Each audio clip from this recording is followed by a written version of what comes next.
el concepto de salud como después de todos los momentos de evolución histórica por los que ha pasado el concepto de salud, hoy tenemos ya un concepto de salud muy bien estructurado, un concepto de salud que nos ayuda a comprender mejor no solamente la salud como tal, sino también las distintas estrategias y acciones que se tienen que desarrollar para mejorar tanto la salud individual como la salud colectiva.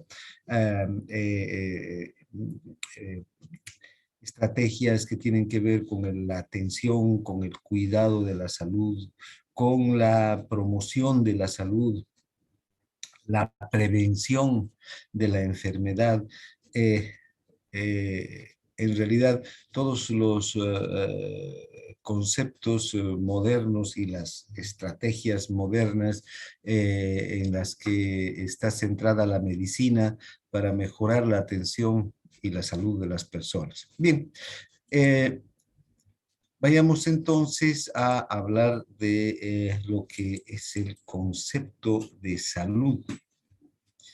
Este concepto ha ido evolucionando con el tiempo y tanto el concepto de salud como enfermedad han ido adquiriendo diferentes enfoques. Ya hemos visto cómo en realidad los diferentes paradigmas de la salud a lo largo de la evolución de la historia de la humanidad han ido teniendo enfoques más relacionados con el pensamiento dominante, ¿no? Con la filosofía dominante. Eh, Hoy vamos a ver estos dos conceptos, el de salud y enfermedad, desde la perspectiva de la medicina concretamente. Eh, Hasta el siglo pasado, hasta el siglo XX, parecía muy sencillo y lógico definir salud y enfermedad, ¿no? Eh, Desde luego que la enfermedad está relacionada con todos esos factores que producen dolor. Todas las enfermedades o la mayor parte de las enfermedades producen dolor.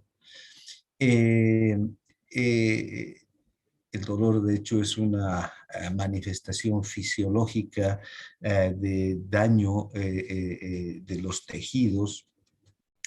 Eh, Todas las enfermedades también, o la mayor parte de las enfermedades, producen sufrimiento, tanto físico como psicológico, producen angustia, ¿no? Miedo, producen incertidumbre. Algunas pueden producir incluso diversos grados de invalidez a la persona. Y finalmente, la muerte, ¿no? Esta relación de temor al dolor, al sufrimiento, a la invalidez, es lo que produce la angustia, la incertidumbre, la ansiedad en los pacientes y finalmente el miedo también a morir, porque todos sabemos que vamos a morir, esa es una certeza que tenemos todos los humanos, pero le tenemos un miedo muy grande a la muerte, ¿no? Nadie quiere morir, aunque sabemos que vamos a morir. Bien, entonces, y las enfermedades están, desde luego, vinculadas a la muerte. Entonces, la enfermedad está generalmente relacionada con estos elementos. Bien, definir salud es también algo muy complejo y a partir de las diferentes concepciones de lo que ha sido salud y enfermedad, ya sea atribuida la enfermedad a los dioses o al desequilibrio de los humores o a las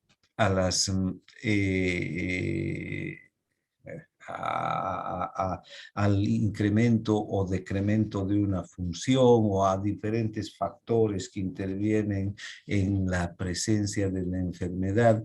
Eh, eh, Siempre se ha considerado que la salud es igual a ausencia de enfermedad, ¿no? Esto quiere decir que si no estoy enfermo, entonces estoy sano. Es una conclusión directa. Y esta relación, este concepto básico de salud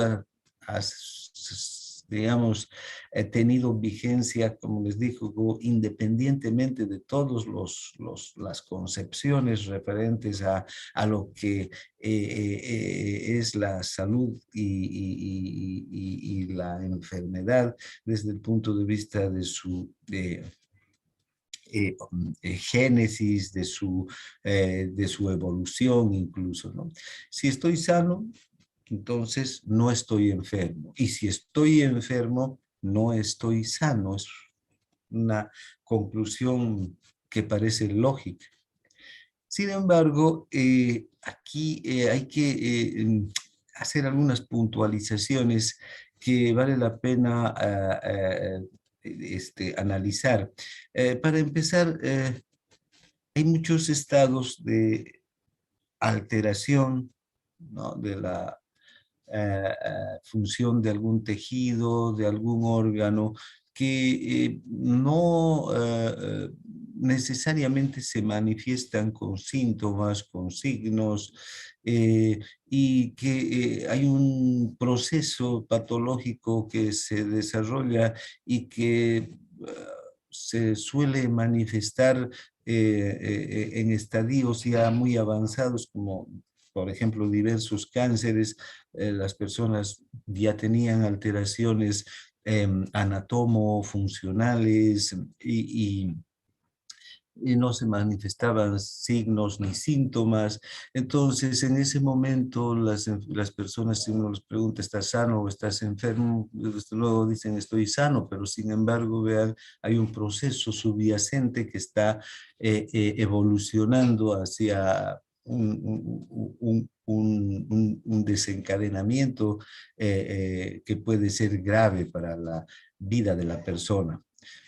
Otras enfermedades como la diabetes o la hipertensión arterial también suelen ser asintomáticas o presentar una sintomatología muy solapada, una sintomatología muy eh, eh, leve, que en realidad no indica que se esté desarrollando ninguna de estas enfermedades, ¿no?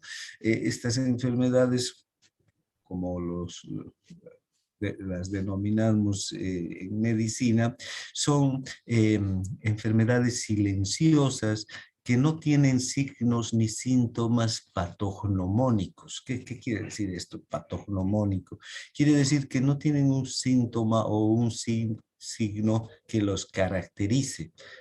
La gripe, por ejemplo, vean, tiene signos patognomónicos que hacen que realmente veamos a un paciente y digamos, el paciente tiene gripe, de solo verlo, no necesitamos ni siquiera ir más allá, a interrogar o a hacer un examen más profundo. De hecho, hay personas, o sea, la mayor parte de las personas, sin ser médicos, ven a un resfriado y le dicen, ay, estás resfriado, ¿no? Por la cara que tienes solamente, ¿vean? O por la presencia de estornudos, de rinitis, en fin, todos los síntomas y signos patognomónicos, característicos de la gripe. Pero hay enfermedades que no tienen signos patognomónicos. Hay manifestaciones generales que en unas personas toman una característica, en otras otra característica, ¿no? Son manifestaciones inespecíficas, además que no están presentes todo el tiempo. Entonces, que hacen que las personas ni siquiera se sientan enfermas, ¿no? O sea, desde el punto de vista de la, de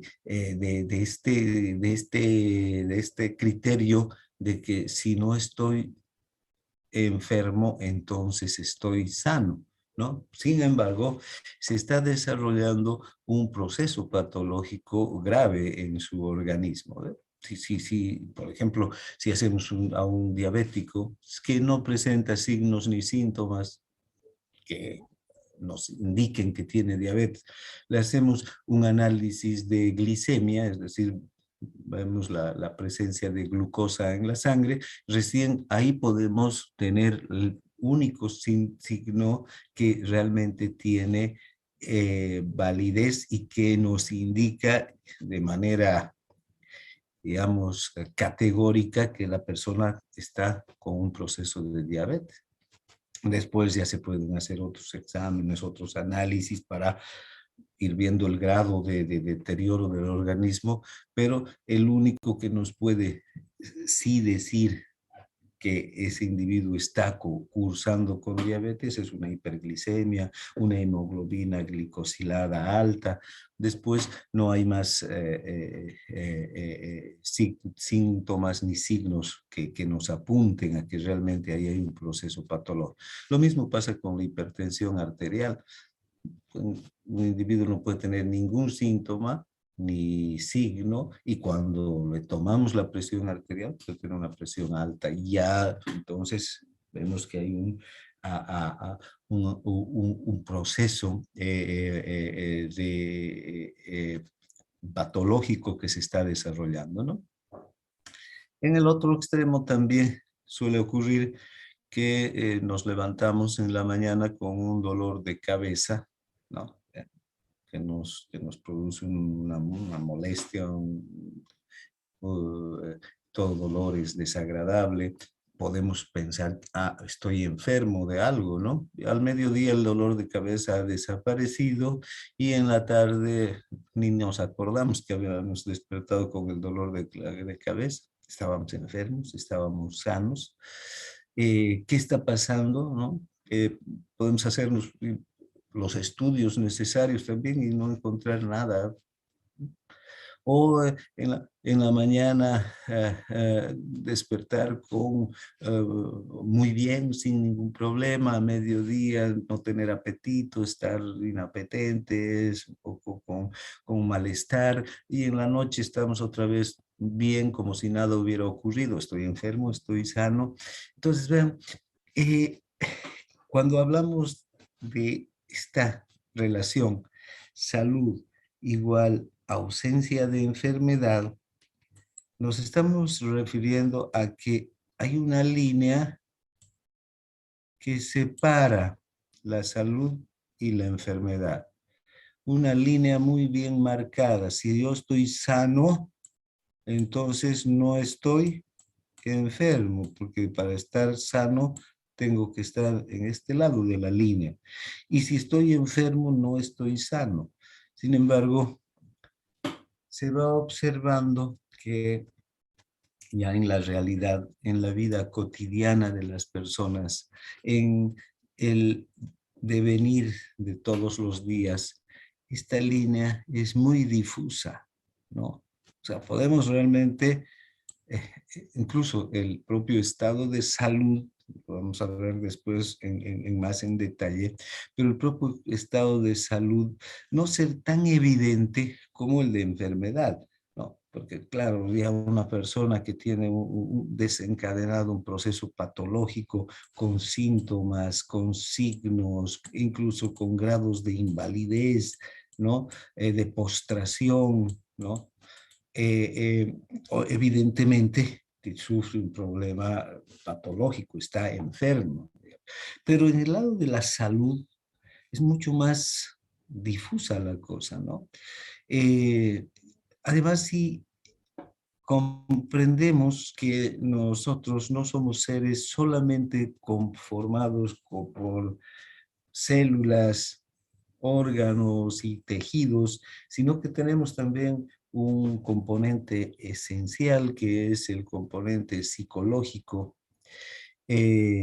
que forma parte de nuestra naturaleza de seres humanos y que lo psicológico está íntimamente relacionado con lo orgánico, que de hecho nuestros sentimientos, nuestras motivaciones, nuestros pensamientos se originan en un tejido, el tejido nervioso y en las neuronas del tejido nervioso que son propias del humano, ¿no?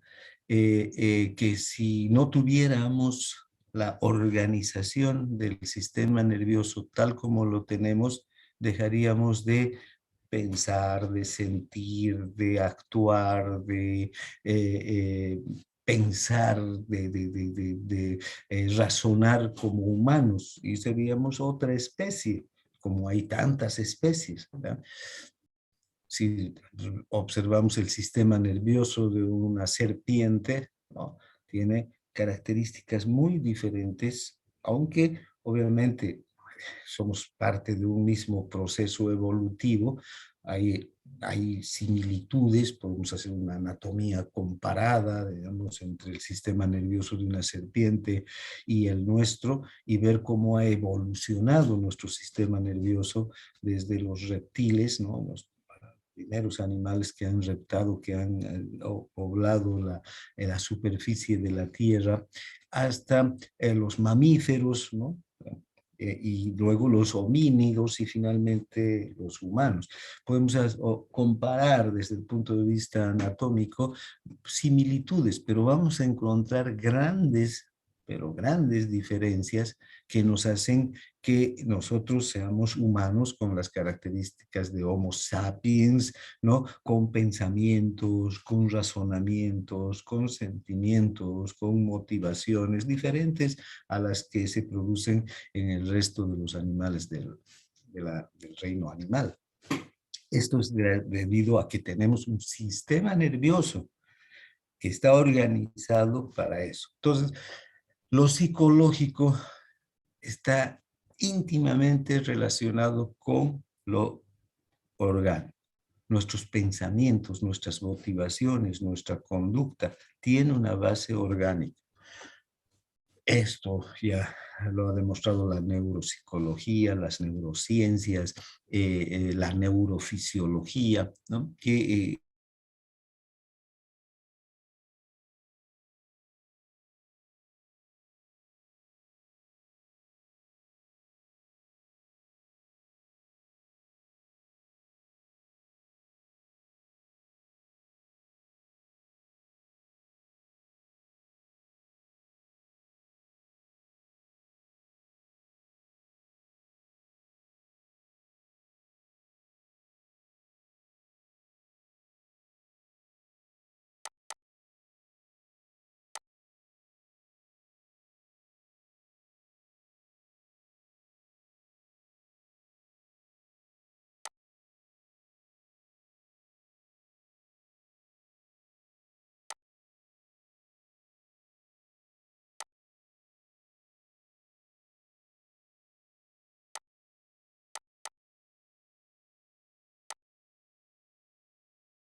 motivaciones o nuestras conductas. Si una simple gripe nos suele postrar en cama y cambiar el estado de ánimo, ¿no? De una persona de ser sociable, amena, pasa a ser un tipo poco sociable. Cuando esté enfermo no quiere hablar con nadie, prefiere que no lo molesten. Fíjense cómo hay un cambio, una relación directa entre lo psicológico y lo social, y lo psicológico y lo orgánico. Entonces, cuando hablamos de salud, también tenemos que incluir este componente importante que es el componente psicológico. Entonces, también aquí, vean, puede todas nuestras células, todos nuestros órganos pueden estar funcionando muy bien, pero los estímulos que despiertan nuestras motivaciones, nuestras actitudes, nuestra forma de pensar, pueden afectar de tal suerte que nuestro estado de salud general no sea digamos, el mejor. Entonces, estamos sanos, estamos enfermos, ¿qué está pasando en ese momento? Por otro lado, también lo social. Nosotros somos seres eminentemente sociales. Nosotros no podemos vivir fuera de un grupo social. De hecho, los humanos dependemos desde el momento de nuestro nacimiento de una familia, una madre primero que nos alimente, una familia que nos proteja. Somos demasiado vulnerables en la infancia, incluso en la adolescencia, ¿no? Hasta que alcanzamos la edad de juvenil, somos incapaces de poder defendernos adecuadamente, ¿no? Y necesitamos de la familia, pero también la familia necesita de un núcleo mayor, que es la sociedad. O sea, difícilmente una familia sola va a sobrevivir en el mundo. Necesita de otras familias con las que compartan, ¿no? Las diferentes actividades de la vida. Y si queremos sobrevivir como especie, ya desde el punto de vista de las leyes de la naturaleza, necesitamos también de un grupo social. Hay animales que pueden vivir perfectamente solos, ¿no? Nacen sin conocer siquiera a sus padres, reptiles, peces, que suelen nacer y el huevo queda fecundado, luego eclosiona y el nuevo ser nace y empieza a defenderse y a buscarse la vida por sí solo y solamente encuentra a otro semejante. Muy pocas veces se encuentra con otros de la misma especie, y generalmente cuando se encuentra con otros de la misma especie es para procrear, ¿no? Para aparearse entre hembras y machos, y luego del apareamiento cada quien nuevamente por su cuenta. Entonces, vean, no somos ese tipo de animales, necesitamos de la sociedad. También aspectos sociales pueden determinar nuestro estado de salud, ¿no? De hecho, vean ahí, este, esta condición o este estado al que son sometidas muchas personas, que se conoce como bullying, ¿no? Eso es una afectación de tipo social. Las personas que son afectadas por el bullying es porque encuentran en la sociedad estímulos que les producen un daño psicológico y un daño orgánico también, ¿no? Y desde la sociedad también uno encuentra estímulos positivos, ¿no? Cuando nos reunimos con los amigos, cuando nos reunimos con el resto de las personas que comparten un grupo social para trabajar por el bien de todos. También encontramos motivaciones para vivir y eso mejora nuestro estado psicológico, nuestro estado de salud en general. Entonces, lo biopsico y social es una unidad en el ser humano. Entonces, estos tres factores tienen que estar también en equilibrio para hablar de un estado de salud pleno. Pero ya sabemos que entonces esto es muy difícil de encontrar. Alguien que esté como en estos puntos, pero en esta parte superior, o sano del todo, que no haya nada que le afecte, o esté enfermo del todo. Es más común encontrar esta zona muy, digamos, borrosa, digamos, ¿no? Una línea que no es clara, ¿no? En que vivimos o estamos sometidos a constantes estímulos y cambios durante el día y durante nuestra vida, que nos acercan a un estado de salud ideal o también a un estado de enfermedad. Al estado de salud ideal muy rara vez o quizá nunca vamos a llegar cuando no tengamos ningún tipo de eh, afectación ni psicológica, ni social, ni biológica. Al estado de enfermedad sí, vamos a llegar a, con manifestaciones de síntomas, signos e incluso grados de invalidez, tal vez muchas veces en nuestra vida, ¿no?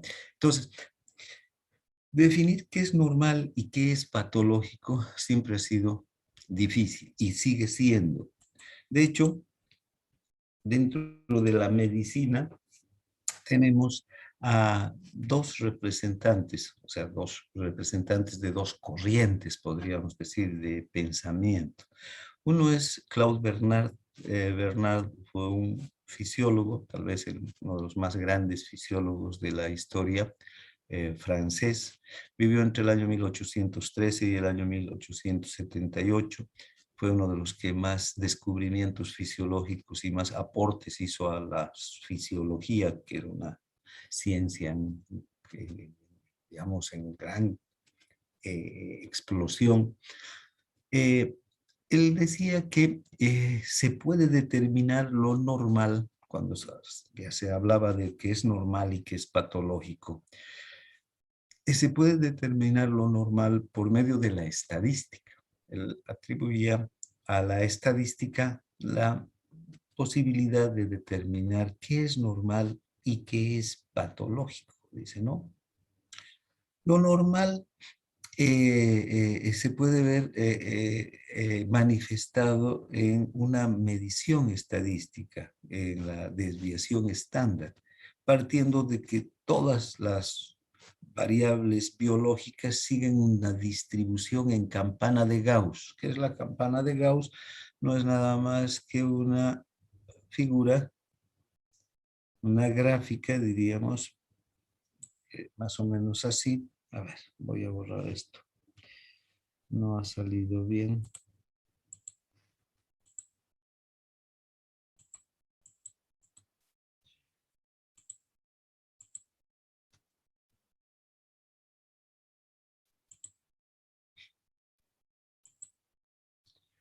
Vamos a hacer una gráfica ya.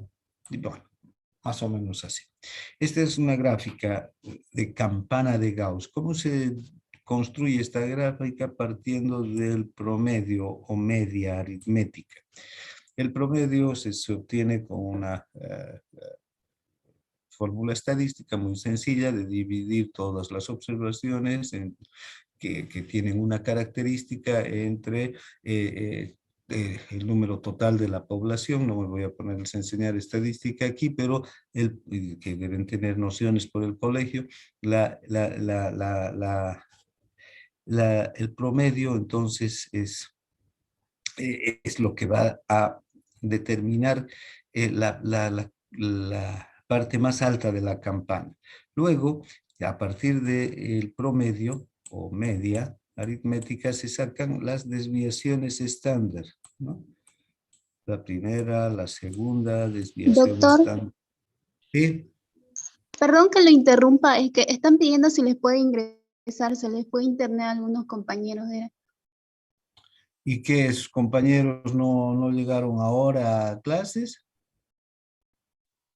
No, en Bueno, el grupo están pidiendo era, que si les podía dejar ingresar, se les fue al internet, están diciendo.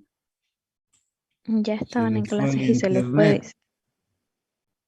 Bueno, si se les fue, les voy a hacer ingresar. ¿Ya? Bueno, ya. Muy bien, entonces seguiremos.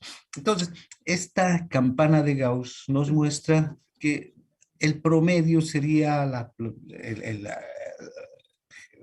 parte que agrupa a todos los individuos que tienen una determinada característica, digamos que son la mayor parte de esos. Luego, las desviaciones estándar nos muestran cómo hay individuos que se alejan de este promedio, se van alejando del promedio y cada vez hay menos individuos que están con valores más lejanos de este promedio, hasta llegar a más de 2 desviaciones estándar. Esta es la más 2 desviaciones estándar y esto menos 2 desviaciones estándar. Unos se alejan del promedio hacia arriba y otros se alejan del promedio hacia abajo. Y quedan unos cuantos aquí en estas colitas, en estas partes, que son generalmente dentro de una población aproximadamente entre el 5 al 10% de la población están dentro de estas colitas. Eso es haciendo cualquier estudio. La desviación estándar siempre va a mostrar que estas colitas de más, que los que están por más 2 desviaciones estándar o por menos de menos 2 desviaciones estándar, van a representar entre el 5 y el 10% de esa población estudiada. Entonces, Claude Bernard decía que todas las personas que están, digamos, que se pueden considerar normales desde un punto de una variable biológica, porque en la salud estamos estudiando variables biológicas, estarían entre menos 2 desviaciones estándar y más 2 desviaciones estándar en todo este espacio, ¿no?, de distribución estadística. Y que el estado patológico es un desorden cuantitativo y medible de un mecanismo o funcionamiento, y que se puede establecer valores límites entre lo normal y lo patológico. El valor límite sería más 2 desviaciones estándar y menos 2. Todos los que están aquí, normal. Y todos los que están aquí están por debajo de lo normal. Entonces, estos ya estarían en un estado patológico. Y los que están aquí están por encima de lo normal.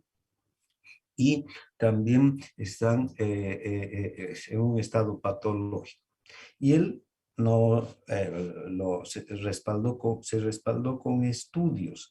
Entonces, por ejemplo, cuando hablamos de la glicemia, que es la cantidad de sangre que hay perdón, la cantidad de glucosa que hay en la sangre, entonces se establece que hay un promedio. Si se hacen estudios de glicemia a toda la población, y en eso basó sus observaciones y sus conclusiones, Bernard, dijo que si hacemos un estudio de glicemia a toda la población, y lo distribuimos en campana de Gauss a todos los resultados, vamos a sacar un promedio, ¿no?, de toda la población. Vamos a sumar todas las glicemias de la población y lo vamos a dividir entre el número total de individuos, ¿sí? Entonces, y vamos a encontrar que hay un promedio, ¿sí?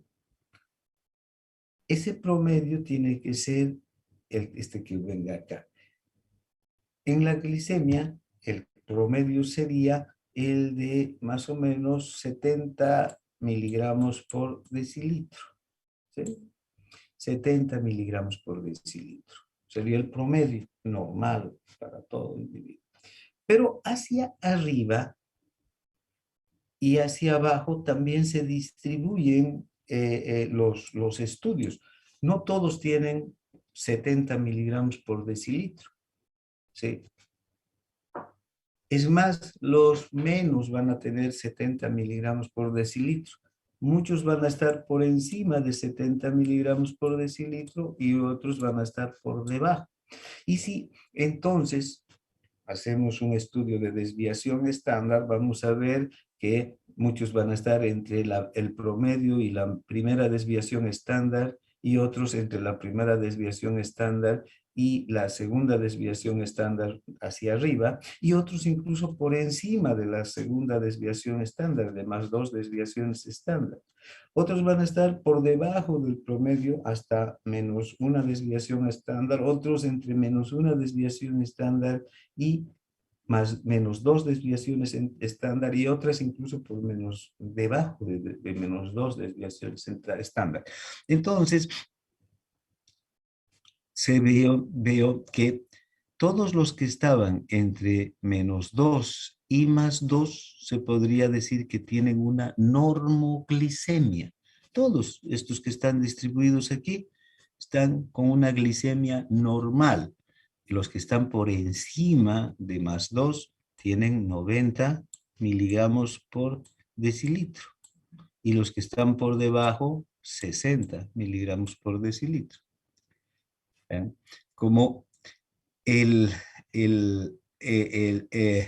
esta estadística, este cálculo estadístico exacto, que no vamos a poner en duda el valor de la estadística, nos puede mostrar que todos los que están en los extremos, pero desde un punto, desde una cantidad, por eso dice, es un desorden cuantitativo, dice Bernard, que está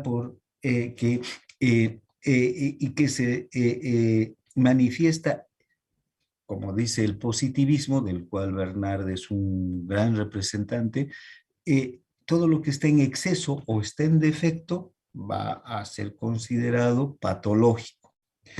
Y es así como en la actualidad, si ustedes ven un examen de sangre, un examen de orina, o si quieren, ven los valores de la presión arterial o los valores de la frecuencia cardíaca o cualquier variable biológica de las que usamos en medicina, siempre tiene un valor mínimo y un valor máximo. Un valor mínimo, ¿no?, que marca una situación ya que estaría muy alejado del promedio, ¿sí?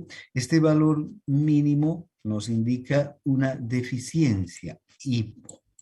Y generalmente estas deficiencias los manifestamos con este prefijo hipo. Y un valor máximo también, que cuando se pasa este valor máximo se ya expresa un exceso. ¿Y cómo se manifiesta esto? Como hiper.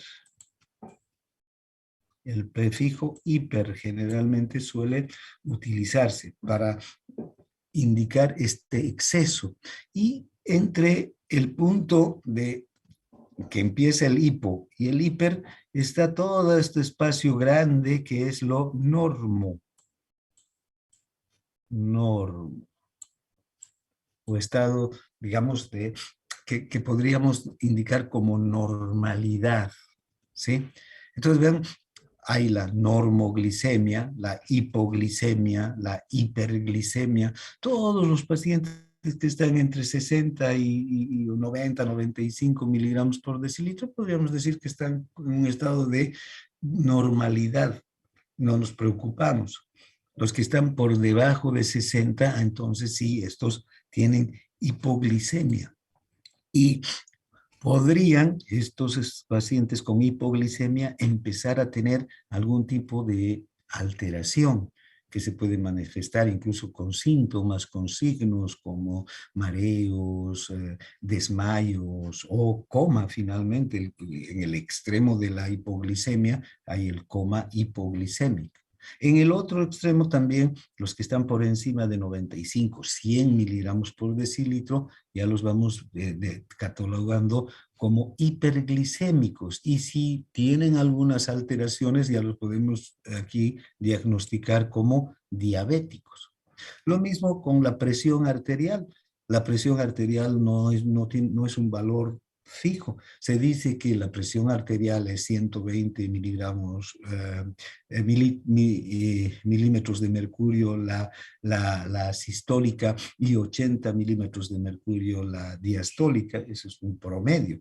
Pero también entre ese promedio, esa media, hay un espacio que en los que se distribuyen todos los pacientes que tienen una presión arterial normal. Pueden tener 110, 70, 160. ¿Vean? Y cuando ya está por debajo de 100 milímetros de mercurio la sistólica y por debajo de 60 la diastólica, entonces ya podemos empezar a hablar de hipotensión.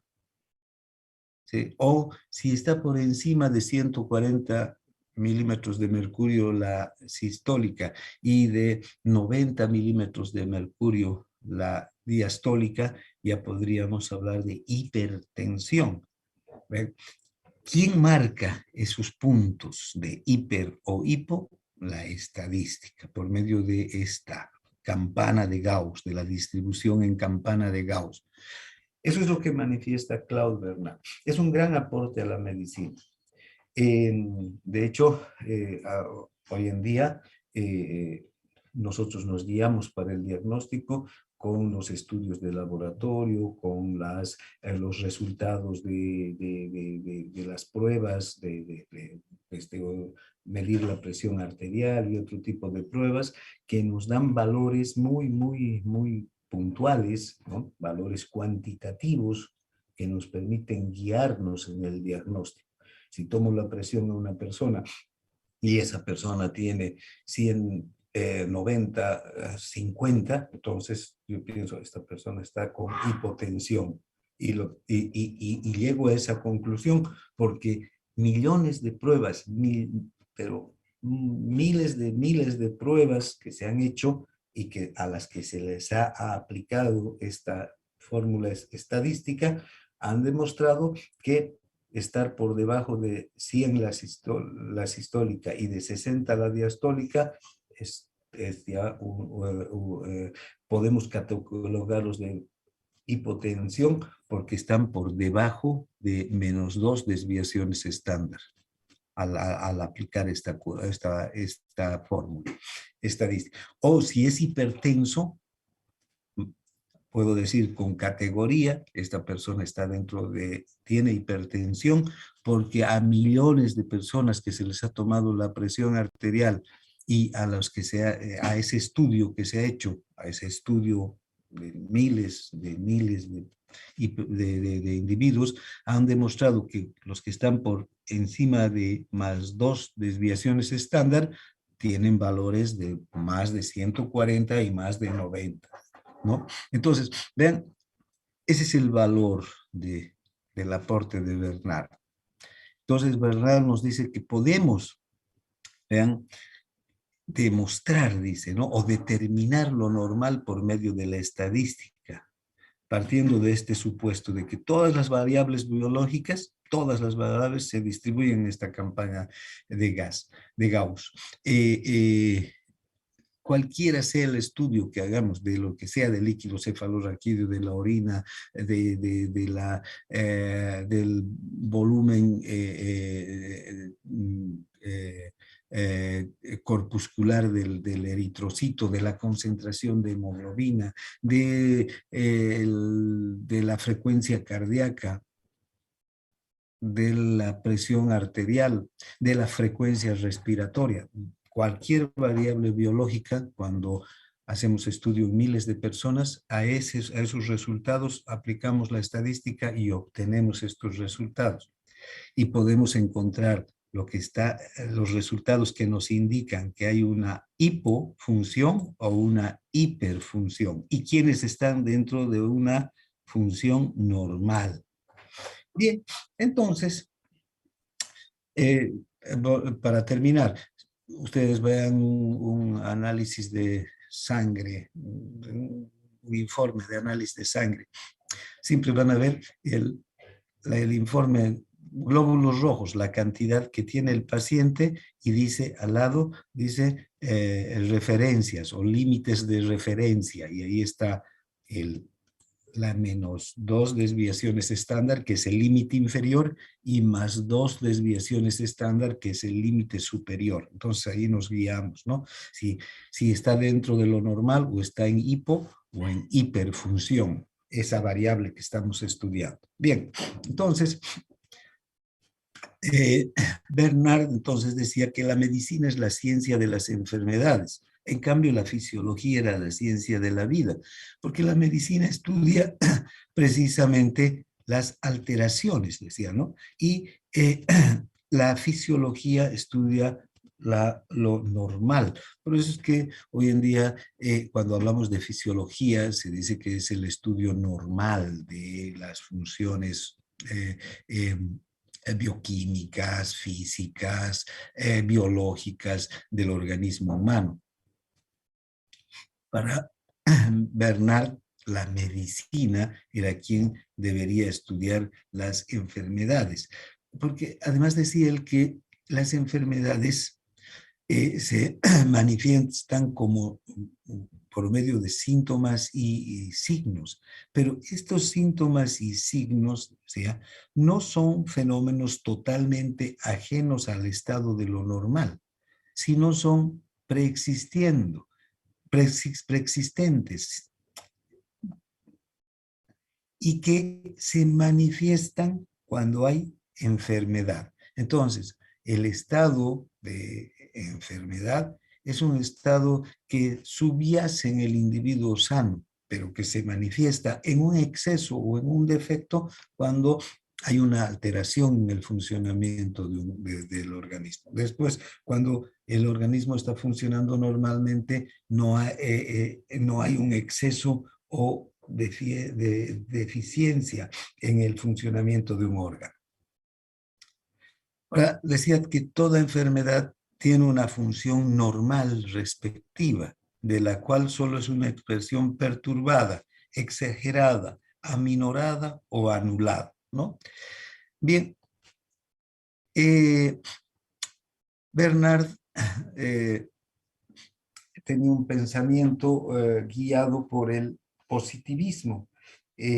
Augusto Comte fue el filósofo máximo del positivismo, el máximo representante del positivismo, y él decía que partiendo también de las mismas conclusiones y aseveraciones de Bernard, que las variables biológicas podían ser expresadas a través de la estadística y determinar que está dentro de parámetros normales, porque se pueden distribuir, ¿no?, las variables biológicas desde un estado de hiperfunción hasta un estado de hipofunción. Entonces, para Comte, las enfermedades solo son alteraciones de lo normal. Entonces, él decía que todas las enfermedades consisten fundamentalmente en el exceso o defecto de la excitación de los diversos tejidos, por encima y por debajo de lo que constituye el grado normal de excitación. Bien,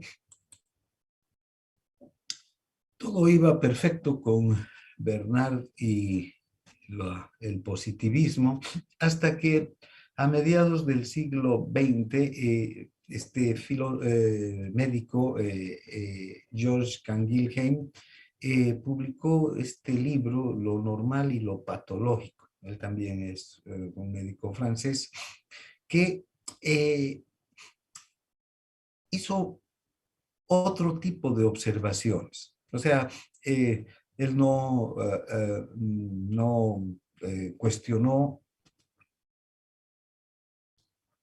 el criterio de Bernard, él decía que si bien la ciencia con la ayuda de la estadística puede descubrir o determinar qué es raro, anormal, y qué es común, normal, esta descripción, él decía, no llega a elucidar qué es lo patológico.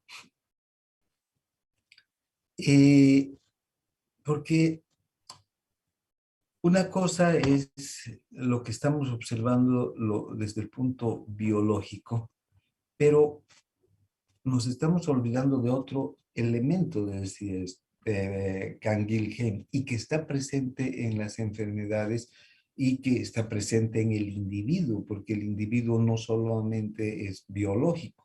O sea, lo que hace Bernard es un estudio de las variables biológicas y desde ese punto de vista todo anda perfecto.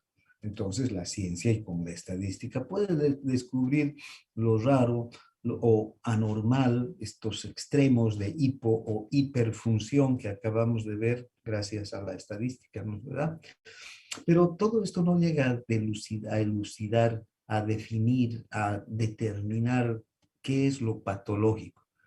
Que haya hiper o hipofunción solamente son los únicos elementos que nos van a ayudar a decir que está enfermo o sana una persona. Eso es, decía Canguilhem, insuficiente.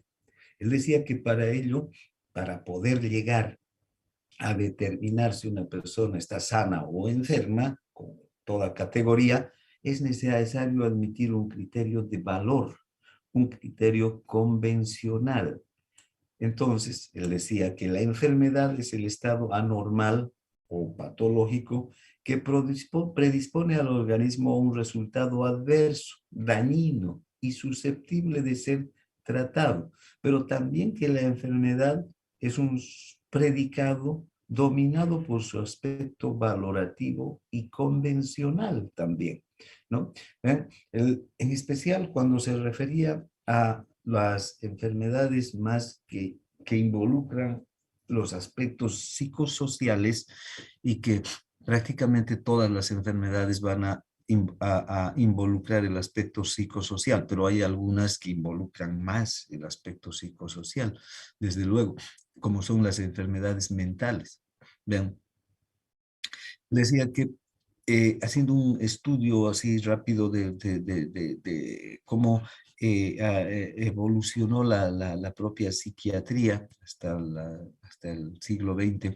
En la antigüedad a los locos se los consideraba poseídos por los demonios y de hecho se los en algunos lugares hasta se los mataba o se los expulsaba de las comunas, vivían confinados en montes, en cerros, él se les tenía miedo, se los alejaba a pedradas de las comunidades, de las aldeas, a las personas que tenían una enfermedad mental. Se los trataba generalmente como poseídos por los demonios. Eh, las personas que tenían algún enfermo, un paciente con una enfermedad mental, solían avergonzarse de ello si no los expulsaban del seno del hogar y del seno de la comunidad, los tenían aislados totalmente, ocultos, como si fuera un pecado tener un paciente, un familiar como estos, ¿no? Bien, eran motivo de vergüenza. Luego, eh, esto fue así hasta ya la época del Renacimiento, en la que empezaron a renacer las ciencias, a avanzar el conocimiento, y un médico francés, Philippe Pinel, que es considerado el padre de la eh, psiquiatría, eh, hizo estudios en pacientes con enfermedades mentales y llegó a la conclusión de que estos pacientes, estas personas que eran consideradas como poseídos por el demonio, como anormales, como parias, eran enfermos, ¿no? Él decía, ellos tienen una enfermedad, así que como una persona se enferma del corazón, otra del hígado, otro de los intestinos, ellos se enferman de la forma de pensar, ¿no? De su mente, es su mente la que está alterada, ¿no? Tienen enfermedades mentales. Y generalmente nuestra sociedad, decía él, es muy considerada con el enfermo. La medicina es muy considerada con el enfermo. Nosotros cuidamos al enfermo, lo protegemos al enfermo, le damos atención al enfermo, pero a estos pacientes lo que les hacemos es botarlos a pedradas de los lugares donde, del seno de las familias, de la sociedad, los expulsamos, los negamos, ¿no? Como, y no les damos el valor de humanos. Entonces él hizo todo un movimiento dentro de la medicina y fundó la psiquiatría y fundó los hospitales psiquiátricos, ¿no? Entonces somos enfermos y hay que atenderlos en un lugar, en un hospital. Y bien, entonces, vean cómo estos pacientes, se cambió aquí la forma de ver al enfermo mental, ¿no? Ya se lo tomó como un enfermo. Luego, los psiquiatras y la psiquiatría fue toda una institución que se caracterizó, si bien es cierto, por admitir a los pacientes mentales con enfermedades mentales en sus consultorios, en sus salas, en sus habitaciones de los hospitales, pero poco a poco se fueron convirtiendo estos hospitales en otras prisiones, ¿no? Los enfermos mentales entraban a un psiquiátrico y no salían nunca más, como entrar a una prisión. Era casi, tal vez tanto como estar vagando por el monte. Algunos preferían más bien escaparse de los psiquiátricos e irse al monte porque no tenían, el psiquiátrico no les daba una mejor, digamos, calidad de vida. Si bien estaban ahí, les daban de comer, no les hacían daño, pero estaban cerrados en una celda prácticamente todo el día, ¿no? Entonces, como si fueran prisioneros, eran prisioneros. Muchas familias también optaron para no que sus familiares no estén vagando por las calles o que no vayan a un hospital psiquiátrico, construir celdas en sus propias casas. Esto lo hacían los que tenían mucho dinero, ¿no?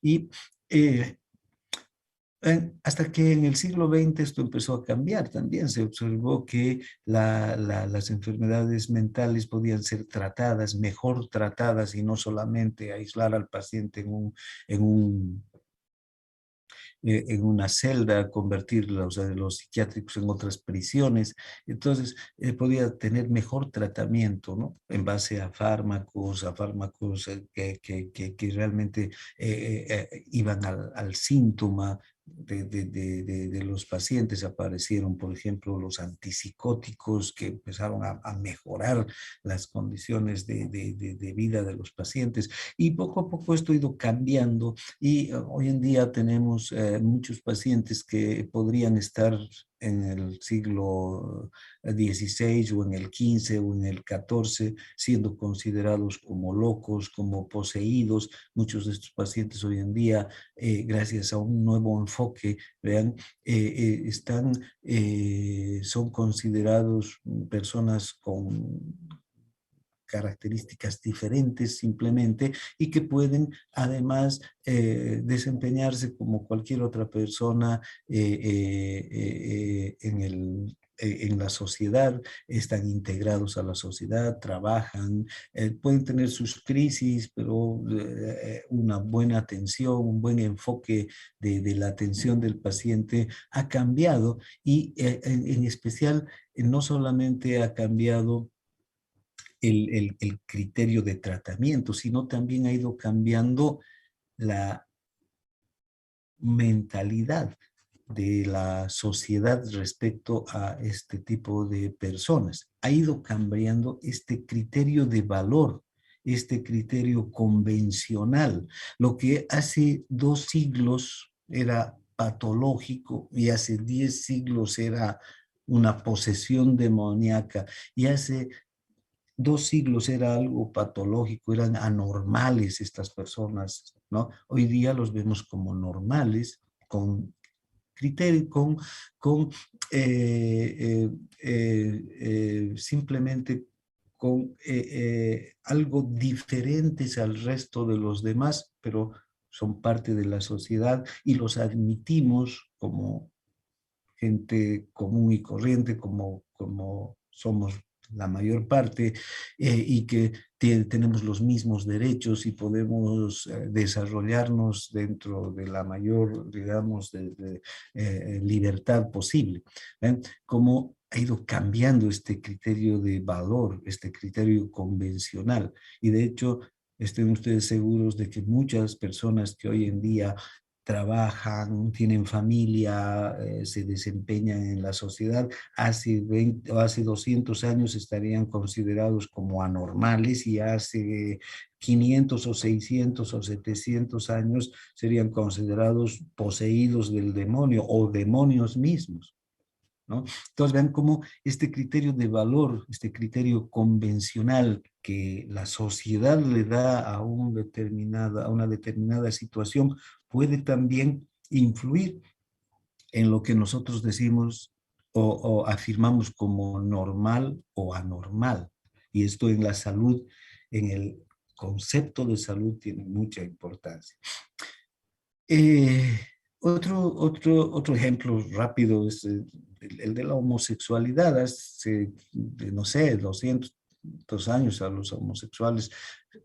Antes, en la época de romana, por ejemplo, y de griega, la homosexualidad no era, digamos, considerada un delito, un pecado o algo por el estilo. Después, ya durante la Edad Media y en especial durante digamos, parte de la Edad Moderna, fue considerado una aberración, una patología, una degeneración, ¿no?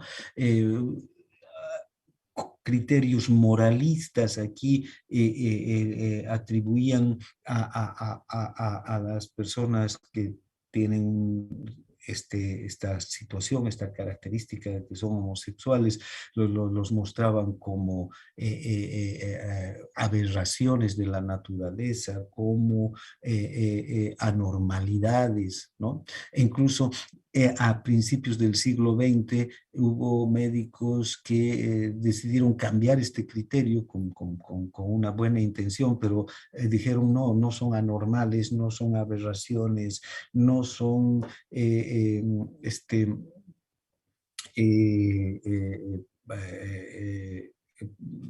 eh, no están cometiendo un delito, son enfermos, ¿no? Entonces se catalogó a la homosexualidad como enfermedad.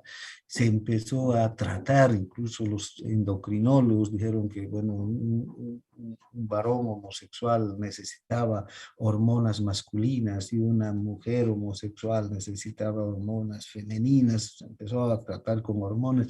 Los resultados fueron desde luego desastrosos, no se consiguió nada. Y lo único que, vean, ha cambiado y para bien, desde luego, es este criterio de valor, este criterio convencional. Hoy en día consideramos que las personas que son homosexuales, no son aberraciones, no son anormales, no tienen enfermedad, son personas que tienen una opción sexual distinta, tienen un desarrollo de su sexualidad distinta, tan válida y tan respetable como la de cualquier otra persona, ¿no? Y los aceptamos como son. Entonces, Hoy en día los heterosexuales, la mayor parte felizmente de los heterosexuales, aceptamos a los homosexuales como personas diferentes, que tienen una sexualidad diferente y que tienen todo el derecho de expresar esta sexualidad de manera diferente. ¿Qué ha cambiado? Este criterio de valor, este criterio convencional, ya no estamos queriendo ahí inyectar hormonas para cambiar una base biológica que supuestamente estaba alterada. Aquí lo biológico no tiene nada que ver con digamos, el desarrollo de la sexualidad de estos pacientes. Ya no son pacientes de estas personas, como el resto. Antes se los consideraba pacientes, ¿no? Que había que tratarlas, que había que calcular sus concentraciones hormonales para luego dar una dosis de hormonas. Hoy en día eso ya ha cambiado totalmente. ¿Qué ha cambiado? El criterio de valor. Otras enfermedades, otras situaciones, como niños que tienen, qué sé yo, vean los niños con síndrome de Down, también eran anormales, eran aberraciones, eran castigos de Dios, también en la homosexualidad y en el caso de las enfermedades mentales también se llegó a afirmar eso, que este es un castigo de Dios para la familia, ¿no? Y igual lo mismo que con un niño con síndrome de Down o con otras digamos, diferencias, eh, también recibieron el mismo trato, ¿no? Estos niños han sufrido mucho a lo largo de la historia de la humanidad, hasta que felizmente esto ha ido cambiando y hoy en día los vemos como humanos, no son aberraciones, no son castigo de Dios, no son anormales, son niños con habilidades y con características diferentes y como tales los vamos aceptando y de hecho la sociedad hoy en día y las familias también invierten mucho para que estos niños se desarrollen y no estén cerrados en un cuarto ocultos, así como si fuera la vergüenza de la familia, ¿no? Sino es la sociedad y las familias están invirtiendo mucho de esfuerzo, de recursos, de amor, de cariño, todo lo que necesitan para que se puedan desarrollar y tener una vida plena. Cada familia, de acuerdo a sus posibilidades, hoy en día a estos niños les va dando los elementos emocionales, materiales, educativos que necesitan para desarrollarse. Y muchos niños de estos están demostrando que tienen mayores capacidades que aquellos que nos llamamos normales, entre comillas, ¿no? Yo soy normal, pero sin embargo hay un chico con síndrome de Down que tiene un desarrollo personal y profesional mejor tal vez que el mío. ¿Dónde está? ¿Quién es más normal ahí, no? Uno se pregunta. Bien, entonces, este criterio entonces de convencional de valor es importante. Entonces, Canguilhem decía que las anomalías no son en sí patológicas, solo son variantes que expresan otras normas de vida, ¿vean? Otras normas de vida, ¿no? Si esas normas son inferiores en cuanto a estabilidad, fecundidad y variabilidad con respecto a las normas consideradas convencionalmente normales, entonces se les denominará patológicas. ¿Vean? Entonces, todo depende también desde el punto de vista de la medicina moderna, de cómo convencionalmente aceptemos esas variaciones en las normas de vida que nos van, digamos, determinando qué es lo normal y qué es lo anormal. Lo que entonces hace un siglo era anormal, hoy es normal. Y capaz que lo que hoy día nosotros todavía aceptamos como anormal, de aquí a medio siglo o un siglo, ya no sea anormal, sea normal, porque van a ir cambiando las normas de vida. También Esto se puede ver entre sociedad y sociedad. Para algunas sociedades algunas cosas son normales y para otras anormales. Todo depende de los criterios convencionales que tenemos, ¿no? En una sociedad, por ejemplo, que un hombre tenga 5 mujeres, ¿no? Es normal. En otra, como la nuestra, eso no es normal. Incluso tiene cárcel, ¿no? Que una persona se case con 5 personas diferentes puede tener cárcel. En otras sociedades, en cambio, es perfectamente normal y es hasta tomado como signo de escala social, ¿no? Cuantos más mujeres tiene un jeque o qué sé yo, por los países árabes, mayor estatus social incluso tiene. Ven, ese tipo de criterios son convencionales. Cada sociedad determina qué es normal y qué es anormal. Y con el paso del tiempo, esto va cambiando. Entonces, eh, Canguilhem revolucionó la medicina y aportó mucho al criterio de qué es lo que debemos entender como salud y qué es lo que debemos entender como enfermedad. Vean, por ejemplo, aquí tenemos algunos ejemplos de personas a los que podríamos valorar dentro de criterios de normalidad o anormalidad, ¿no? Eh, eh, este señor nació sin brazos por un medicamento, la talidomida, que se empezó a utilizar a mediados del siglo XX para el control de las náuseas del embarazo. Se puso muy de moda en Estados Unidos, que era el mejor antiemético, porque durante el embarazo, el primer trimestre, hay muchas náuseas, y se recetó mucha talidomida hasta que empezaron a nacer niños sin brazos, sin piernas, un brazo, sin una pierna, sin 2 piernas, o algunos sin 4, sin las 4 extremidades. Esto llamó rápidamente la atención. Hicieron la investigación de fondo y vieron que todas las madres habían tomado talidomida. Bien, estos son los niños de la talidomida, un error de la medicina y de la farmacología. Tony Melendres podríamos decir que no es normal porque no tiene 2 brazos, pero sin embargo este hombre es empresario, ¿no? Tiene una familia establecida, gana mucho más que cualquier otro normal que tiene 2 brazos y que apenas está ahí pidiendo para que le den de comer. Él tiene una habilidad que ha desarrollado y es tocar la guitarra con los pies. Y vean, aquí está dando un concierto.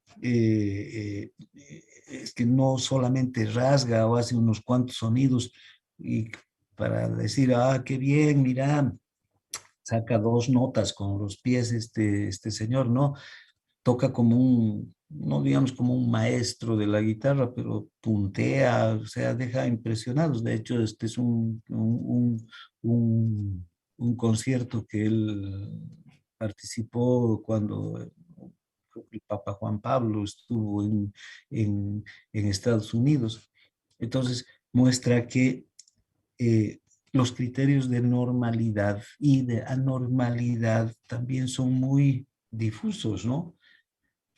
Conociendo entonces todos los logros de Tony Melendres y su falta de 2 brazos, ¿qué pensaríamos?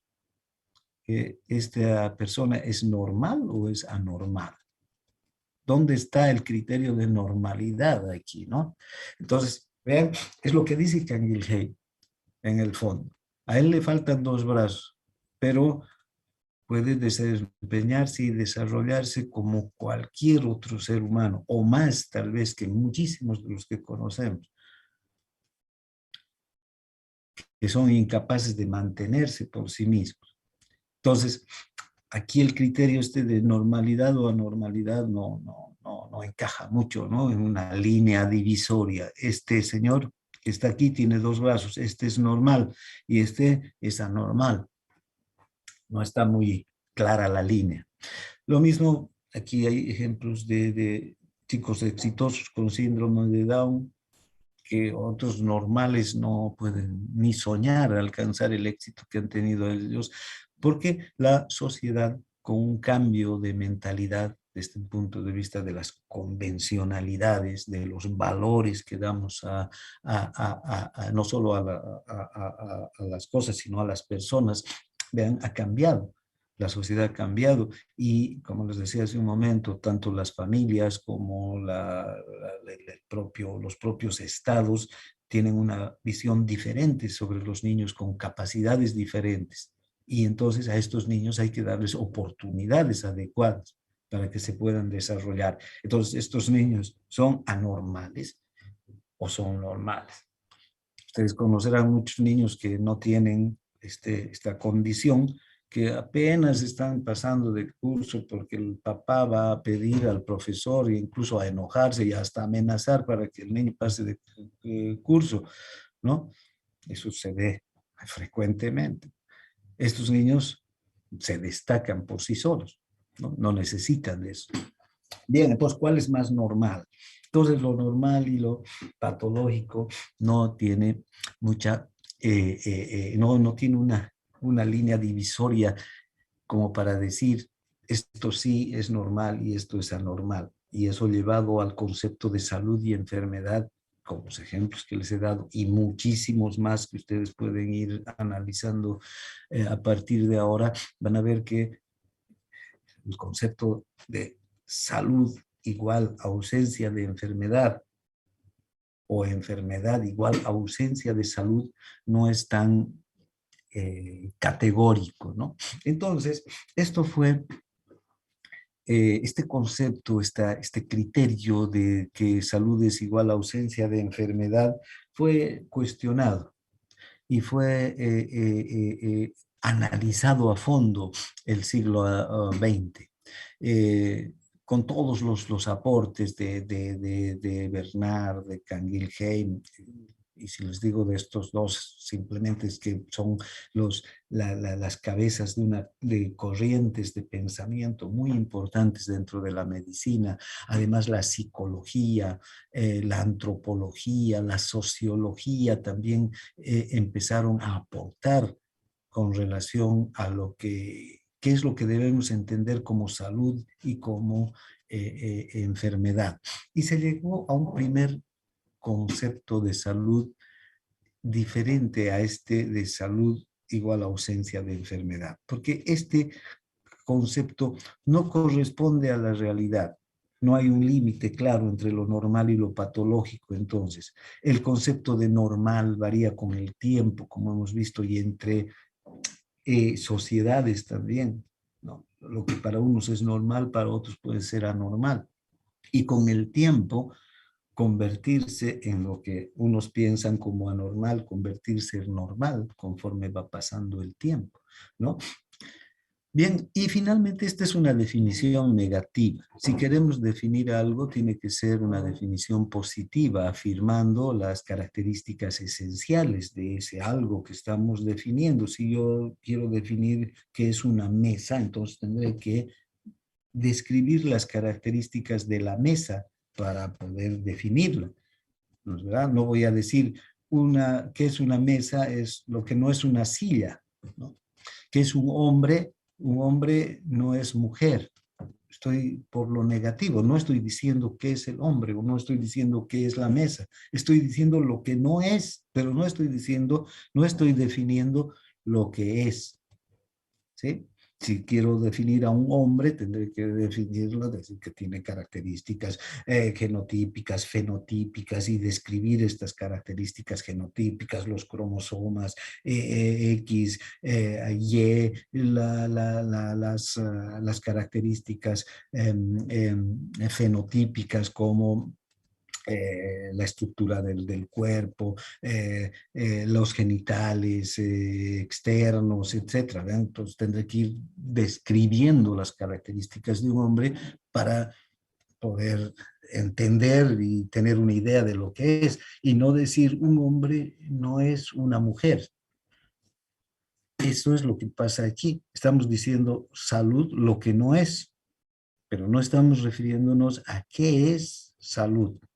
Este es un concepto negativo, no un concepto positivo. Entonces, el primer concepto positivo llegó a partir de 1946 y de hecho en el año 1978 este concepto fue adoptado por la Organización Mundial de la Salud. Este primer concepto de salud dice que la salud es el estado de completo bienestar físico, psicológico y social, y no solo la ausencia de enfermedad.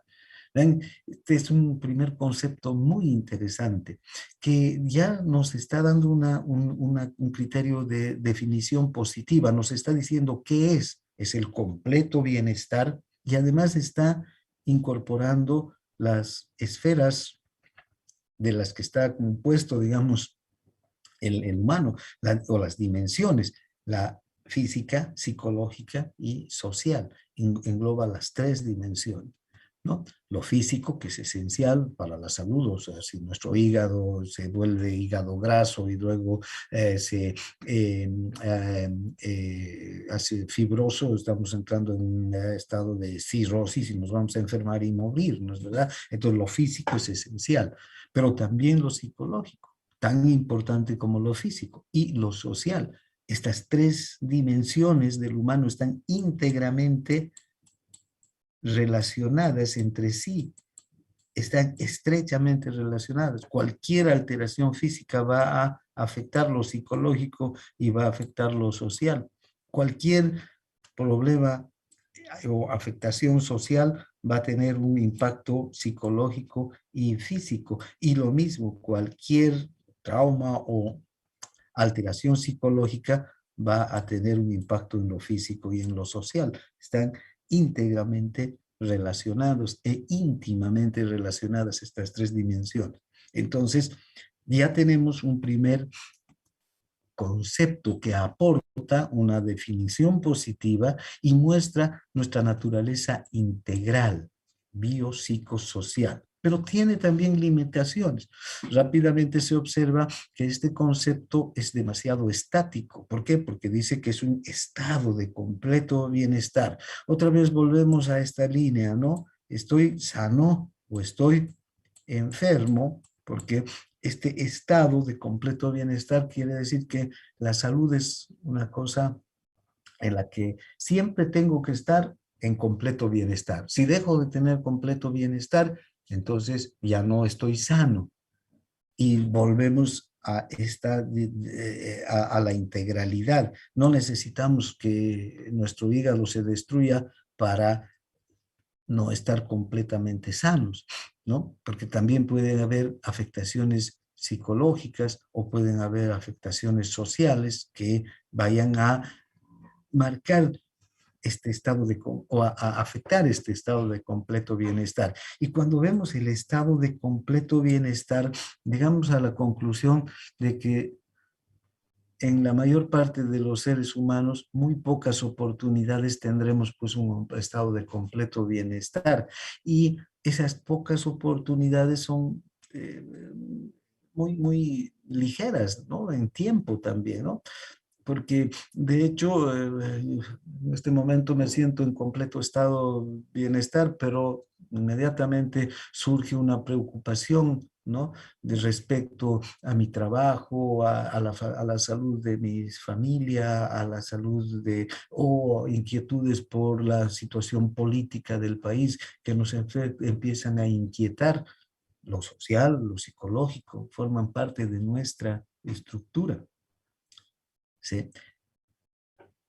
Entonces, ven, el completo bienestar sería como esas estampas, esas fotografías donde todos están felices y esa imagen sería perpetua por todo el tiempo. Y ya sabemos que esos estados en los que realmente estamos felices son pasajeros, duran muy poco tiempo y la vida no es como la fotografía, no es como esas estampas, no es como esas postales, ¿no? La vida está en movimiento. Entonces, rápidamente, estos conceptos son revisados, el concepto de salud, y Terris, un médico, aporta un poquito más y dice, es el completo estado, la salud es el completo bienestar, ya no dice estado, sino saca el término estado para que no demos una visión estática de la salud, sino el completo bienestar físico, mental y social con capacidad de funcionamiento y no únicamente la ausencia de las enfermedades. Parece muy parecida, es parecida a la anterior, pero es diferente al mismo tiempo, ¿no? Porque ya, como les digo,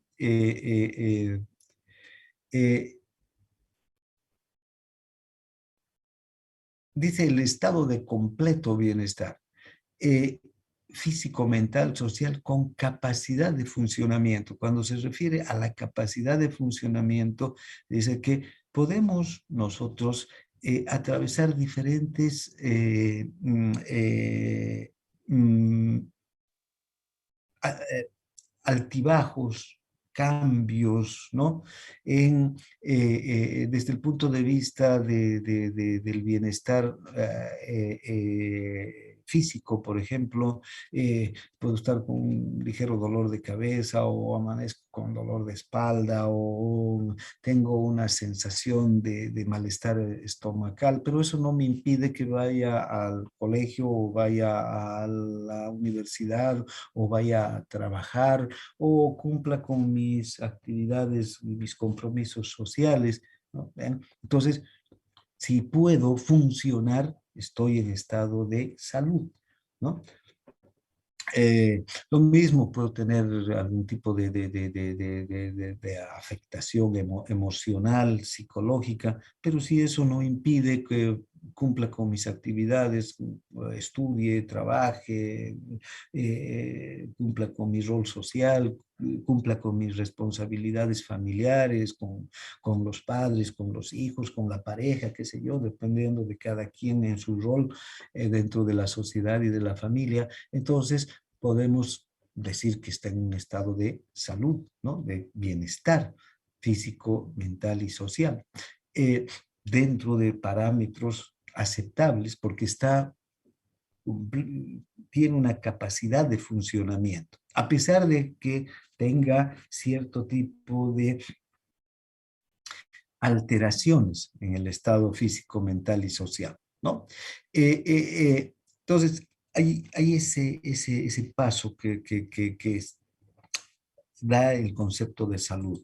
Luego, avanza un poco más este concepto de salud. Se dice que es el logro del más alto nivel de bienestar físico, mental y social y de capacidad de funcionamiento que permitan los factores sociales en los que viven inmersos el individuo y la colectividad. Aquí este concepto engloba algo más que solamente la capacidad de funcionamiento, sino también los factores sociales. O sea, ven, puede ser que una persona que vive en el campo con muchas limitaciones, con muchos, o con características diferentes, no limitaciones precisamente, pero con características diferentes desde el punto de vista de acceso a servicios básicos, a seguridad social, etc. Pero diferentes que un individuo que vive en la ciudad, ¿eh? Cada quien con sus propios factores sociales va a tener un nivel de bienestar físico, mental y social. Ese bienestar puede ser alto o puede ser bajo en cada caso. Entonces, cada uno va a poder lograr el más alto logro de bienestar físico, social físico y social, y además capacidad de funcionamiento dentro de los factores sociales en los que vive, ¿no? Esto involucra ese aspecto de diferenciar que la salud no solamente lo pueden lograr los que viven no sé, en Manhattan, en Nueva York, o los que viven en Alemania, sino también, y puede alcanzarse el más alto nivel de bienestar físico, social y mental en una aldea de nuestros países, en una comunidad de nuestros países, ¿no es verdad? Desde la perspectiva de nuestros propios factores sociales en los que vivimos inversos. Cada quien en sus propias características puede tener los niveles más altos de salud y de realizarse desde el punto de vista físico, mental y social. Bien, entonces incluye este elemento de diferencias que hay entre las diferentes culturas y las diferentes sociedades. Finalmente, también tenemos este concepto que es un poco más complejo y que dice que es un proceso continuo de variaciones ininterrumpidas que acompaña el fenómeno vital en el hombre y cuyos efectos sobre dicho fenómeno se reflejan en el grado de éxito que este fenómeno tenga en el cumplimiento de su fin último. El fenómeno vital, o sea, que la persona viva, ¿no? No es un estado, sino un proceso, no es una utopía, sino una realidad cambiante. No está relacionada directamente con el concepto de normalidad, más bien está intrínsecamente unida a la enfermedad, no siendo posible diferenciar claramente cuándo se pasa de la una a la otra. Supera el estadio biológico involucrando lo psíquico y lo social, es decir, al hombre integral. Entonces, vean, cuando hablan, este concepto nos está hablando de ser un proceso continuo, no es un estado, no estoy feliz como en esas postales utópicas, por eso no es una utopía, es una realidad cambiante. Todos los días cambia nuestra realidad desde el punto de vista de nuestro estado de salud integral, biopsicosocial. Cada minuto, cada hora incluso puede cambiar esa realidad, ¿no? Ustedes están muy felices, se levantan contentos, saludables, toman su desayuno, van a la universidad y salieron las notas de anatomía. Ven que su nota están aplazados, seguramente que va a cambiar mucho del estado de ánimo que traían, e incluso el desayuno les puede hacer hasta mal, empezar a sentir un ligero dolor de estómago, se les arruinó totalmente el día, ¿no? ¿Vean? O se levantaron pesimistas, un tanto malhumorados, llegan a la universidad, pero la nota en este caso es buena, eso les puede cambiar también el día. Desde ese momento están mucho más optimistas, las molestias que tenían se les van desapareciendo. Fíjense cómo es la realidad, es cambiante, donde entonces este estado, este proceso no está relacionado directamente con el concepto de normalidad, más bien está unido a la enfermedad, porque es una realidad que va desde es como esta ondulación, ¿vean? Todo el día estamos así, ¿no? Si quieren, aquí estamos en estado de bienestar y aquí, digamos, de malestar, por poner el nombre. Entonces, estamos cambiando, es una realidad constante que va cambiando y que está muy intrínsecamente unido a la enfermedad. Y no es posible diferenciar cuándo pasamos de un estado de salud a un estado de enfermedad, ¿no? Y en qué momento puedo decir estoy sano o estoy enfermo. Este estudiante que se levantó muy optimista en la mañana estaba sano desde el punto de vista de su bienestar que estaba sintiendo, pero media hora después, al ver su nota, se le cayó, ¿no? El mundo, hasta empieza a tener malestar estomacal, no tiene ganas de almorzar, etcétera, porque todo ha cambiado en media hora, ¿no? Y probablemente hasta en la noche ya, se le pase este estado de malestar y vuelva a mejorar su estado de ánimo, porque, bueno, qué sé yo, hoy día es sábado, se va a ir a una fiesta, ahí espera encontrarse con una compañera que le gusta, qué sé yo, vean, va cambiando nuevamente hasta tener un estado de mayor bienestar. Entonces, es una realidad cambiante. Este estado de salud está unido intrínsecamente a la enfermedad, ¿no? Y entonces va cambiando, es una realidad cambiante y que involucra lo psíquico, lo social y lo físico, desde luego, lo biológico, el estadio biológico, ¿no? Supera el estadio biológico, pero lo toma en cuenta, desde luego. Entonces, esta realidad cambiante, ¿ya? Ocupa también, podríamos decir, una zona neutra, ¿no? Aquí. O podríamos hacer mejor así. Esta zona, voy a borrar mejor para que no esté tan bien. Esta realidad cambiante podría ser así, ¿no? Y que puede estar en esta zona neutra, donde en realidad no hay grandes alteraciones, digamos, de nuestro estado de bienestar. Pasamos de un estado de molestias en este lado hacia de mayor bienestar, y en este extremo está el completo bienestar, ¿no? Al que difícilmente vamos a llegar. Tal vez cuando se va a llegar, cuando después de que hayamos muerto y nos vayamos al cielo, según nos ofrecen las diferentes religiones, ¿no?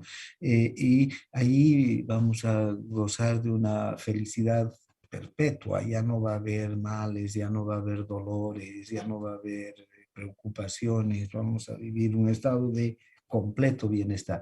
Mientras estemos vivos, en cambio, digamos, todavía en el mundo, esto va a ser muy difícil alcanzar, ya sabemos.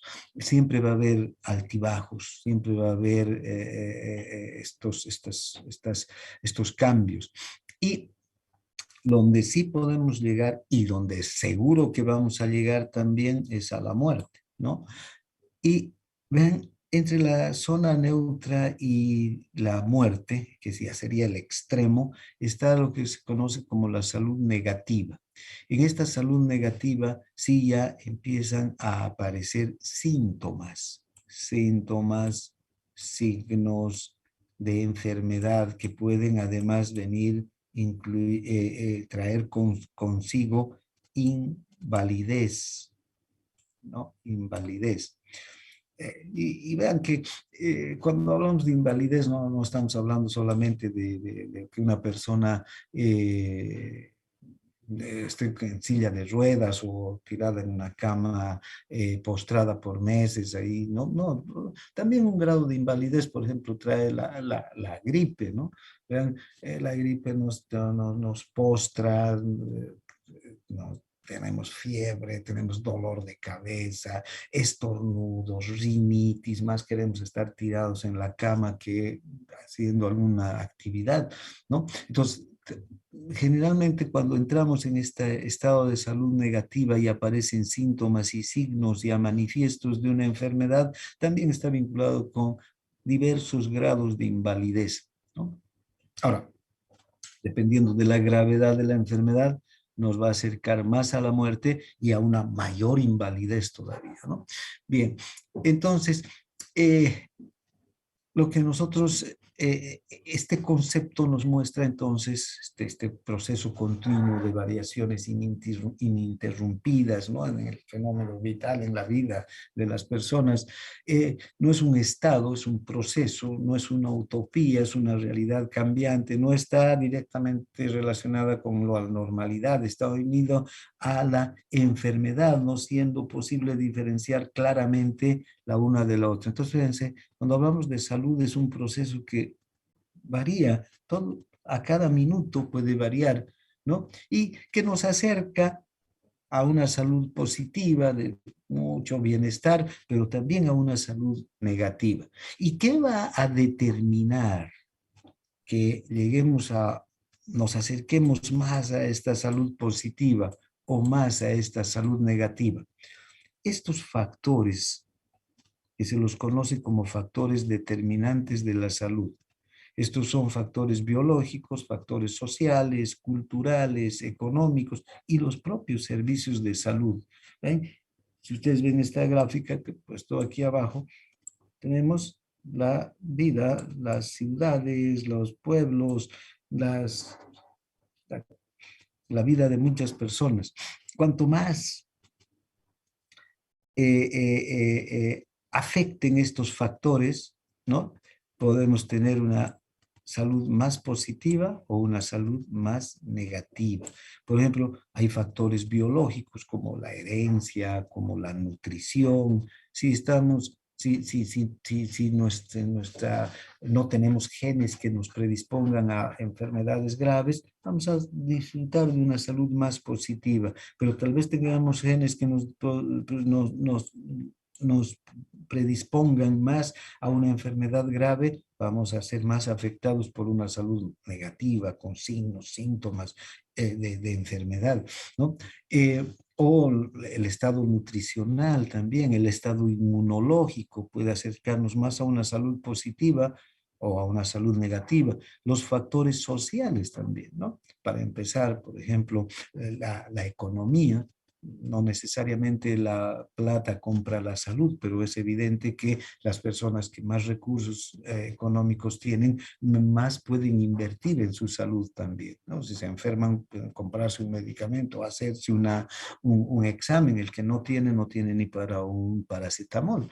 Entonces, de hecho, afectan. Pero otros factores sociales como disponer agua potable.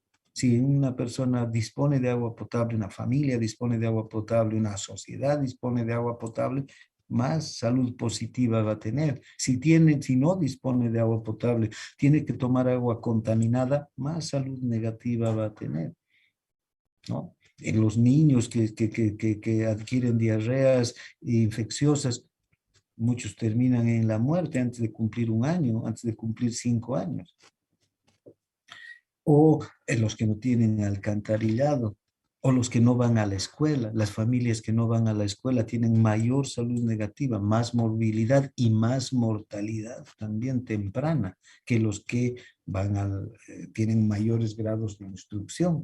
Cuanto mayor sea el grado de instrucción, escuela, colegio, universidad, posgrado, mejor es la salud en general de las personas que tienen este grado de instrucción y de la familia de las personas que tienen estos grados más altos de instrucción, ¿no?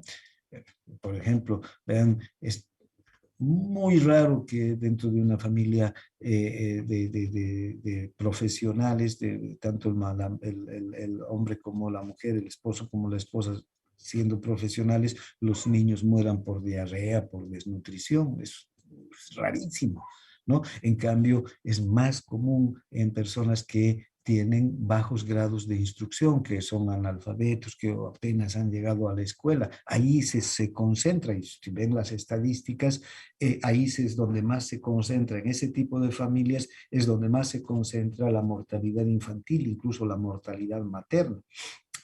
Entonces, los factores sociales tienen, los factores culturales también, y los factores culturales están ligados a hábitos alimentarios, a hábitos de práctica de actividad física, a consumo de alcohol, consumo de tabaco, consumo de drogas, tanto drogas ilegales como legales. Estos factores culturales determinan un papel clave también en una salud positiva o una salud negativa, ¿no? Los factores económicos, ya lo dijimos antes, y los servicios de salud. Vamos a estudiar todos estos factores en un tema aparte, que se llama los factores determinantes de la salud. Solo los nombramos ahora para que vean la importancia que tienen en este concepto de salud, cómo estos factores en los que vivimos inmersos los individuos en el día a día influyen en nuestra salud, tanto positiva como salud negativa. Bien, hasta aquí vamos a ver hoy, vamos a ver vean cómo ha evolucionado el concepto de salud, cómo el concepto de salud ha ido cambiando a lo largo de los últimos años desde una salud, desde un concepto negativo que teníamos de la salud, ¿no? De decir que la salud es ausencia de enfermedad, hasta una definición tan compleja como esta última que intenta acercarse a describir de mejor manera lo que deberíamos entender por salud.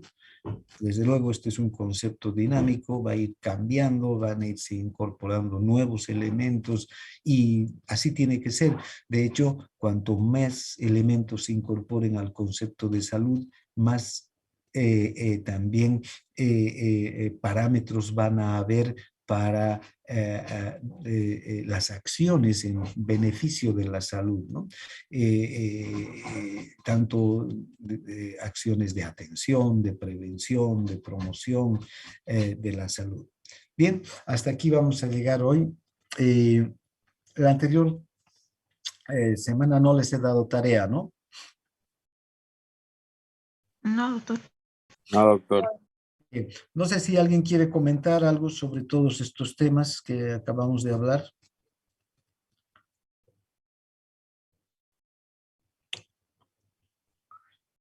Si no, entonces les voy a dar una tarea, ¿ya? También les voy a poner la guía enseguida en el aula virtual para que ustedes puedan bajar la guía del aula virtual y luego hacer la tarea, y la tarea tiene que ser entregada hasta las 11 de la noche del próximo viernes. Tienen el tiempo hasta las 11:55. Si no entregan hasta las 11:55, el aula se cierra y ya no pueden entregar. Bien, la tarea consiste en que ustedes pidan a un niño, a un adolescente, a una madre de familia, a un médico, a un estudiante de medicina y a un trabajador, a 6 personas, que les hagan un dibujo sobre lo que entienden por salud. No quiero que las personas les den una descripción. A veces es difícil explicar. Un niño que va a explicar qué entiende por salud, pero seguro que tiene una idea, un concepto en su cabeza de lo que es la salud, que lo puede explicar a través de un dibujo, ¿no? De hecho, no quiero que vayan a buscar dibujantes, porque no van a encontrar seguramente expertos en reflejar en una obra de arte lo que creen por salud. Pero yo, sin ser dibujante, ¿no? Puedo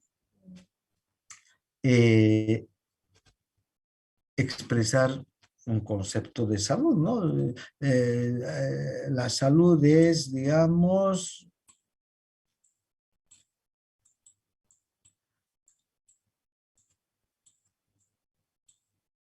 estar feliz, ¿no?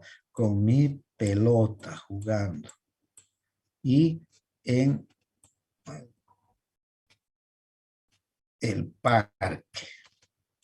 Listo.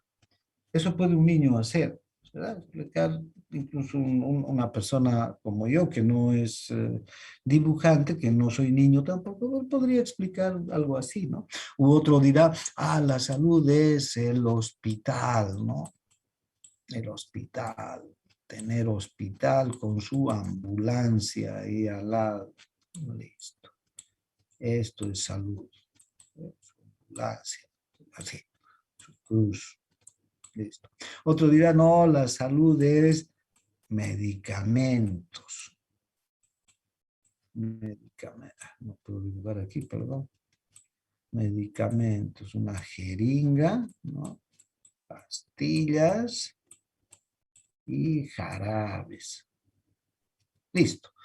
Eso es salud. Vean, cada quien puede hacer de la manera más sencilla, explicar su concepto de salud. Entonces, la tarea es esa, sencilla, ¿se entiende? Sí, doctor. Sí, doctor. Sí, doctor. Sí, doctor. Muy bien. Entonces, nos vemos la próxima semana. En la próxima clase vamos a avanzar nuevos temas y también ahí van a comentarme ustedes en base a sus dibujos cuáles han sido los conceptos de salud que han encontrado entre las personas que han entrevistado. No tienen que ir a entrevistar a la calle, a las plazas, en su propia casa, a su hermanito, a su papá o a su vecino o a su tío, pueden preguntar. Entonces, no se olviden, un médico, un estudiante de medicina, un niño, un adolescente, una madre de familia y un trabajador. ¿Listo?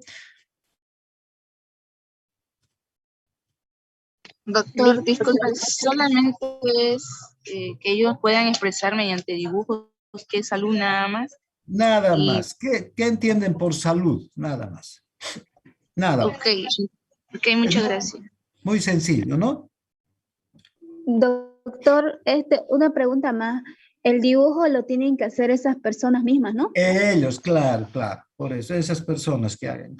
De la forma en la que ellos dibujan, díganles que no quieren, no es un concurso de dibujo, sino es una tarea en la que las personas pueden expresar lo que creen como salud a través del dibujo. Y díganles, pueden llevar un modelo de dibujos así tan sencillos como estos para que no se asusten y digan, pero yo no sé dibujar, pero un muñequito como este cualquiera puede hacer, ¿no es verdad? O agarrar y muchas mamás, por ejemplo, dibujan una mesa Ya, doctor, con gracias. frutas, verduras, ¿no? Vaso de leche para las mamás, salud es eso, ¿no? Vean, fíjense, pueden fácilmente dibujar una cosa que ellos relacionen con la salud, que sea lo principal, desde luego. ¿Ya? Muy bien. ¿Algo más? Si no hay nada más, aquí quedamos. Nos vemos la próxima clase. Que tengan buenos días. Hasta luego. Igualmente, Hasta doctor. luego, doctor. Hasta luego. Chao, Gracias, doctor. chao, chao. Buenos días.